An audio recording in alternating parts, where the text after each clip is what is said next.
a Heroes Welcome podcast.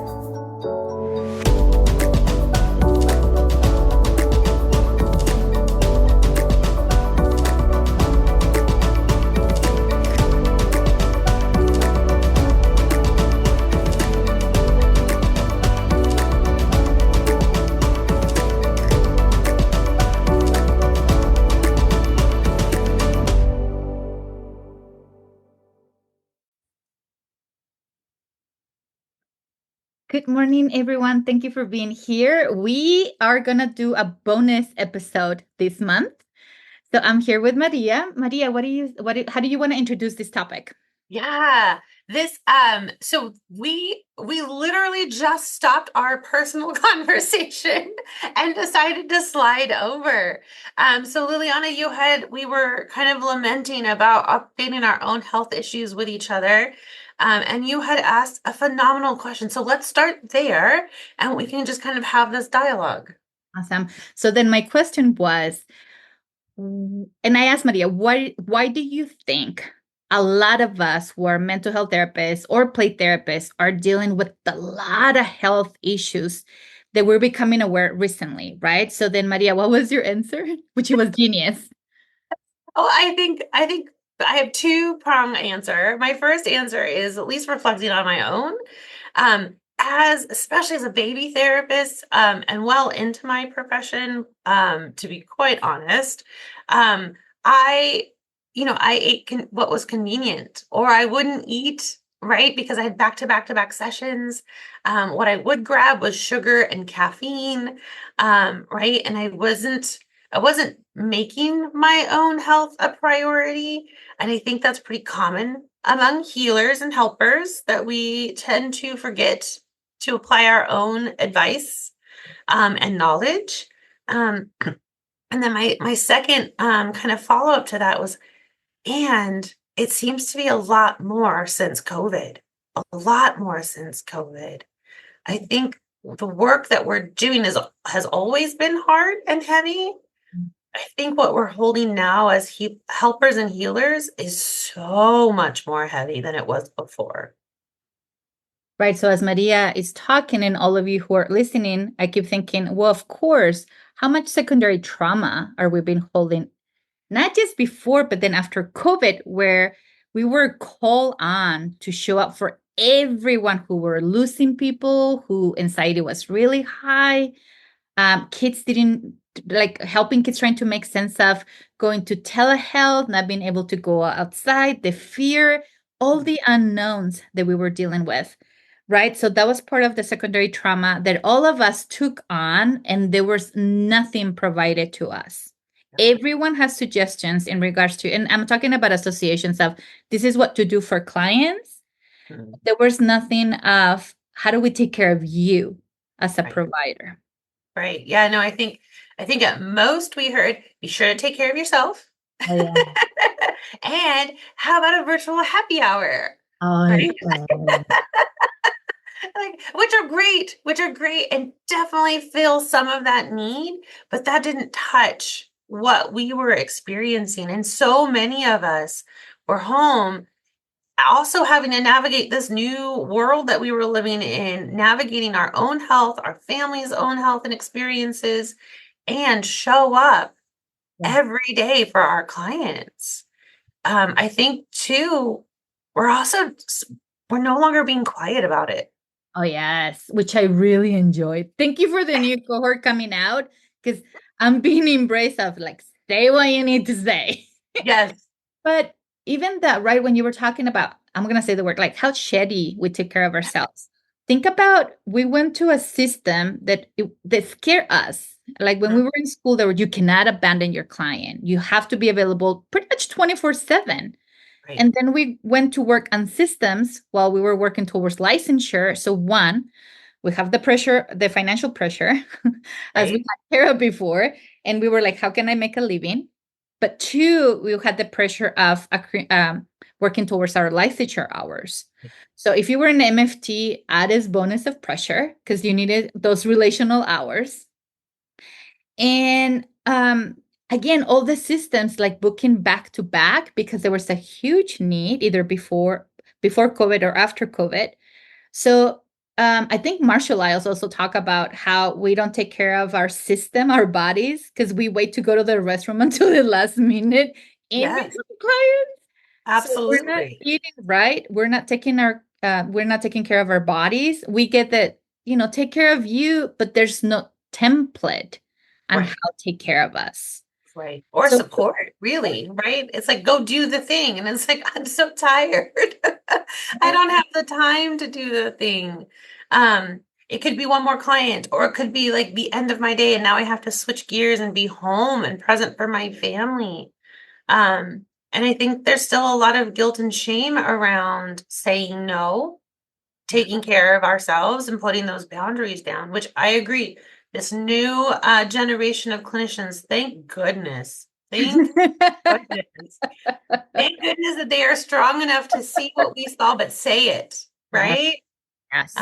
Because I definitely was brought up, and my education was very much still, you say yes to everybody who needs help, Yeah. right? You do everything that you can. Um, and without naming names, we know that there are big, big um, organizations out there that still perpetuate this idea that your therapist should be in your pocket and available 24/7, which is garbage because we cannot take care of ourselves Yeah. if that is the standard we are held to. Which this is where the call is for all associations who are regulating us. What are you doing to take care of us? How are you not just going and advocating for policy changes, which not everyone does, but if you do, how are you going to take care of us? How are you going to provide us with a different template so that the agencies who are hiring us actually have this template for us? We have ethics for what to do with our clients, but we don't have ethics on how to take care of our of each other, right? Right. So that would be beautiful. It would be, yes. And when I teach a course of the ethics of self-care because there's a line or two depending on your license in our code of ethics. And we need the rest of the systems to step up so that it's not a sacrifice for us to do what we need to do so that we can keep helping clients, Yeah. right?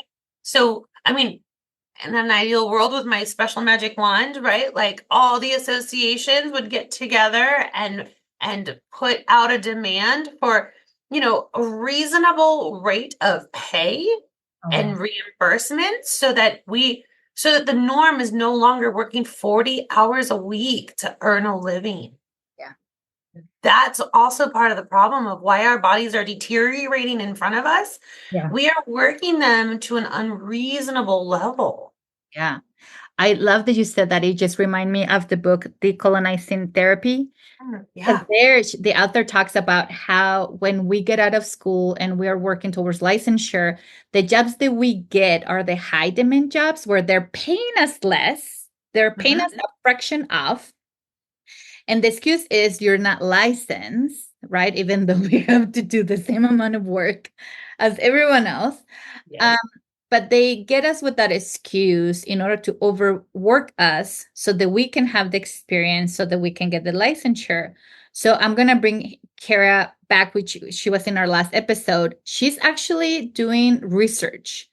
Um, we all know the ACEs report and we go do the assessment. So she actually created one for professionals.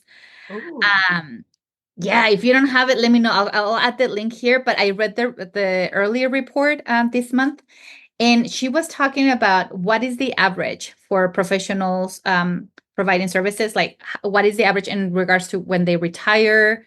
What is it that they're dealing with when it comes to mental health as well? Like, it was a really nice, comprehensive report that I really enjoyed reading because to me, it was not new.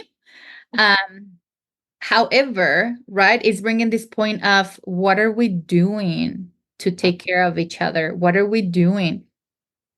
We're not considered first responders, even though technically, even though we show up for every disaster, Yeah. um, we don't have the credit that we deserve. Anyone listening out there, let's fix this. Right.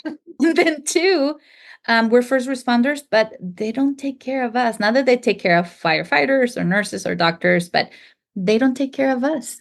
Yeah. No, absolutely. And you're right. We come out of school grueling, Oh yeah. right? Paying big bucks Yeah. to then be thankful for a job that is literally running us in the ground. In my community, we've seen new students come out and not even make it to full licensure because they quit the profession as a whole because it's too, if this is what we've signed up to do, I don't want to do this. This is not realistic. This is not healthy. This is not okay. Yeah. So then we have a lot of people quitting because of it. And that makes total sense. So again, as I'm having this conversation with Maria this morning and all of you are listening, pay attention. What are you noticing? How were you taken care of? What is it that you're noting with the associations that they're regulating you, not just your licensure, but the secondary credentialing, whatever you hold? How are they taking care of you? What is the template that they're giving you in order for even put boundaries with clients? They talk to us about never abandoning clients, but they never tell us about it's healthy and necessary to put boundaries with your clients. It's healthy and Absolutely. necessary for you to take care of yourself so that you're not just burn out in our field, but actually you're not working to pay medical bills or making sense of what's wrong with you. Yes, yes. Or allowing this profession to start imposing physical ailments on us, Oh my God, right? yes. Right? Like I mean, clearly we can't draw a nice clean line, but we know what stress does to the body, Yeah. right? We know holding sacred space for someone else's healing has a direct impact on our own psyche and physical well-being. Yeah. So, of course, of course. And then when we put on this really archaic, barbaric, even expectation of a 40-hour work week in Plus a notes. plus notes, right? Like that's that's not okay. It's not okay. It's not okay that we're being asked to do this, let alone forced to do this in some situations. I know for my clinic here, our full time is 25 to 28. And if they want to go over, they are meeting with me to show me how they are taking care of themselves outside of work. Because I signed up for a career, not a job, right? This is not the same as a high school level job that, we can maybe burn out for a couple years and move on.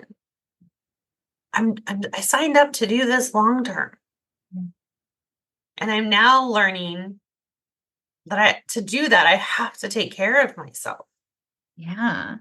So even going back to the keynote that we did with Marshall this month, early this month, right? Which is how do we advocate so that we change a system that was set up from the beginning not to take care of you, to use you, but not Yes. to take care of you? And it sounds so bad because I'm thinking of that and I'm thinking of older generations who took pride on working so hard that if you were not working hard enough, they will shame you because you were not paying your dues. Oh yes, we were just talking about this, reminiscing, if you will, about previous employment.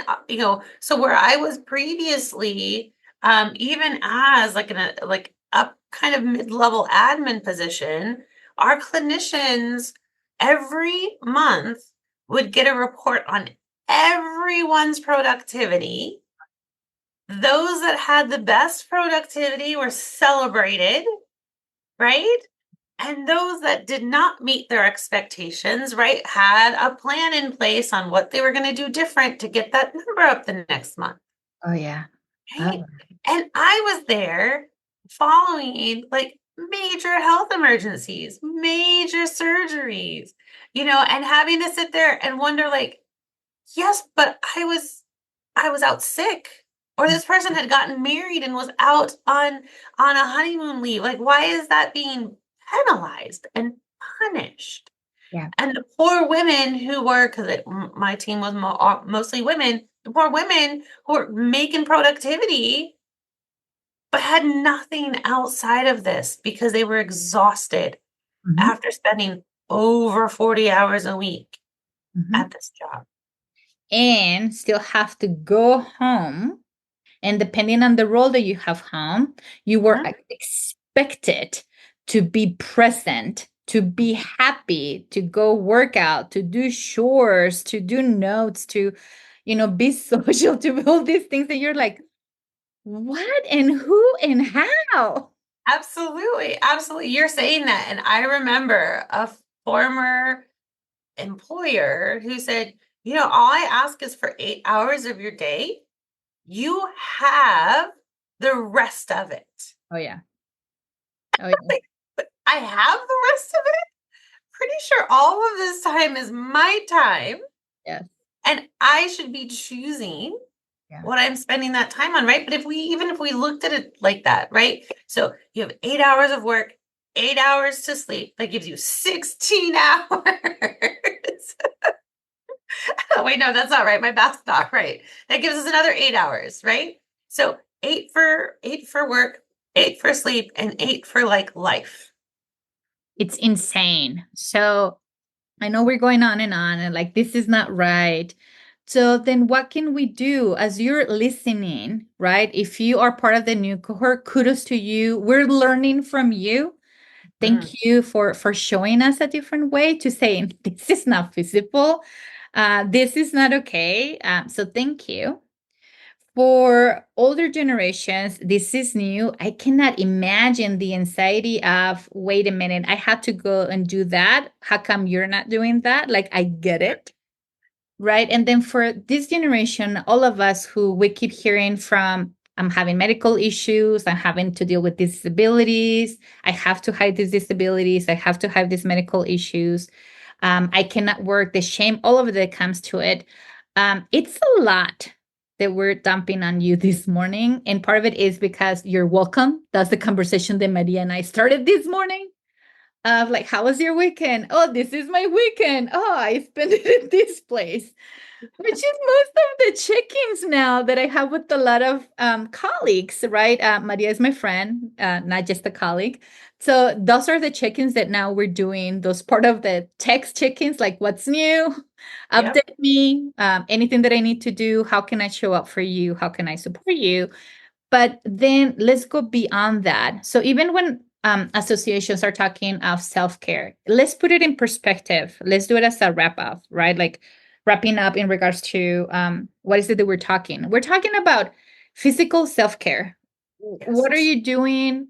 We all during COVID got those standing desks. Great. Well, I said all, that's a privilege. That's not true, not all, but some Mhm. of us did. So what are you doing for self-care? Are you moving your body? What are you eating? We start talking about the convenience of fast food, which now we're paying the price.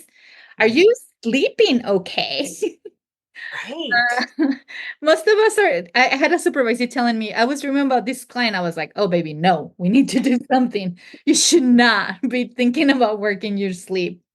And even when they're talking about what are you doing to relax, right? Like, well, Right. awesome. What's available to you? But also let's talk about the emotional self-care. What are the boundaries that we're putting? Um, if you're a supervisor or if you're a supervisee, what is the support that you're having? Um, are we always talking about clinical cases, or are we talking about, just even checking in, like, how are you doing? No, actually, like, how are you doing? Right. No, but really, I really want to know.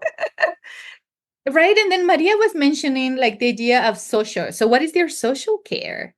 What are the social connections that you're doing? What are the professional? Maria was social mentioned during COVID how we did a lot of happy hours through Zoom. So, what are the professional networks that you are participating in? What are you doing just because? Are you just like numbing with TV? Are you reading? Or are you just like taking naps? Like, what are you doing in order I to do? want to hear. I want to hear like the wild, crazy. This is how I'm taking care of myself. I have a clinician on my own staff who's getting ready to go on maternity leave. And we were chatting the other day and I told her, I said, you know what I'd love for you to do while you're gone? I want you to delete the email app from your phone so that you don't get any notifications. Yeah. Any, right? Like we know, she's going to put her out of office and it's going to be a thing. But like you don't need to think about the office Yeah. at all while you're gone having a baby. Yeah. Delete it off your phone, right? Like I want to what else can we be encouraging others to do and doing for ourselves that are like, no, that's a healthy boundary. We Yeah. used to live in a world where we were not accessible 24/7 and the world still spun. What can we do to go back more towards that, right? So that when you're home, you're home. And when you're socializing, you're socializing. Yeah. And we're not always tethered because I feel like we know that and we can't fully turn it off. Oh, yeah. I love when I meet now with people and I have especially one person in mind. You know who you are. As soon as I say this, I'm not gonna say your name. But when we get together, the phone, like they're talking to me and they're on Mhm. their phone. And I finally said, then why am I even here? And I Mm. don't feel important. So either put it away or I'm gone. And it sounded like a boundary and harsh thing, but I was like, no, if I drove 45 minutes, Denver, hello, that's our average now. But if I drove 45 minutes to meet with you, is to see you and engage with you, not to be on your phone, Yeah. right? So even like scheduling self-care, what are you doing? What would that look like for you? Can we talk about realistic goals? Because this idea of self-care, of massages and pedicures, like great if you have the means, like by all Sure. means, go for it. But if not, like what can you do within in order to make sure that that's part of? But I think the most important one is, as we were talking about these projections from associations, right? As you were talking, I was like, my mind it was just racing, which is like, okay, can we talk about self-compassion? Yes. Can we let go of the idea of I have to do 40 hours? I have to do my notes after the sessions. I have to prep of what to do for this client. We're not talking 40 hours anymore. We're talking beyond that. Mhm. Can we talking about letting go of that script given to us of you're abandoning your client if you don't answer that text, if you don't answer that call, if you don't answer that email, if you don't call them right away? Like, can we let go of that? Yeah. Can you let go of that script? And can you apply self-compassion in regards to I'm off and I deserve to be off? Absolutely. Oh, I love that so much. I love that so much because everyone needs to be able to disconnect Yeah. and do what's right for them, right? I laugh because I think one of the other things that we just saw each other earlier this month, and as soon as you were on the plane, you were like, "We didn't take a picture together." And I always chuckle about it, but I think it's because we don't have our phones out around each other. Oh, I think we're both really intentional that when we do get to have our time together, yes. we don't bring them out. No. Like the do not disturb thing on my phone and my watch are my favorite things to use. But yeah, like what else fuels you Yeah. and make that time as sacred as client appointment time? By the way, everyone who's out there, when Maria and I meet, when because we live in different states, so when we meet, like we make the most of it. This time it was what 3, 4 hours together. We were sharing food, nonstop stories, and no pictures. No picture. We were so into it that we're like, oh, we forgot again. But it because I know you are one of my relationships that recharges for me, right? And we all have those, I hope. We also have those that maybe we would prefer to be on our phone because it siphons just a little less. Right, which is another way of taking care of ourselves. Like who are we spending our time with and surrounding our allowing our energy to come in contact with? Um, and then putting those boundaries, right? We have to. I did not sign up to be a flash in the pan therapist. Like this is what I want to do long term. And so I have to now undo some of the work and the damage that has been done. And so I'm hoping that anyone, whether you're new into the field, you've been doing this a while, some of us a little bit more seasoned than others, um, you can start now. You can start right now by going in, blocking off time on your schedule, making a list of yourself of how you recharge, looking at, how can you put your phone on do not disturb, and like, can we make that a regular setting for yourself? Um, and I want to hear, what are you doing? What are you doing that's working so that we can all learn? So what I'm hearing from Maria is let's share ideas so that we can create a template. Hmm. So please, we're gonna put every time that we have the episode, you will have our emails. But there's a lot of things that I'm gonna put in this podcast, which is share us when we post in social media. Share with us what is it that you do. Please do share so that we can provide ideas to each other in regards to how do we do all of this. The other thing that we will share is the report from Kara. Hmm. If you have not read it, please read it. Again, it went from the idea of ISIS, but she calls it adverse psychological events, APES. And it's just for all of us. And then I'll reach out to Kara and ask her to give us the link in case if you want to participate, because it's research that it keeps going and going. And I think she's up to something here. Yeah, Um, absolutely.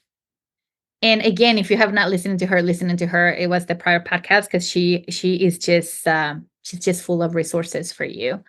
But let's advocate for a different. I think that's the tone, right? Like not only let's create a template for each other, but let's turn off the phones. Yeah. And let's advocate for different. Let's, as Marshall will say, the world keeps moving. It doesn't stop because you don't text back. It doesn't stop because you don't answer right away. You were not meant to provide crisis services. If there's a crisis, they can call 911. Mm-hmm. You are perfectly okay putting boundaries. Yes. And you'll be better for it. And your clients will be better for it because you'll be a better version of you. And you're modeling for them as well. Yes. Yes. Absolutely. So I think that feels like a good note to I end think here so. before we continue going on, because we can go on. So for our listeners, thank you for being here. Thank you for sharing your thoughts. And then I cannot wait until our next topic. Yeah. Till next time. Bye. Thanks.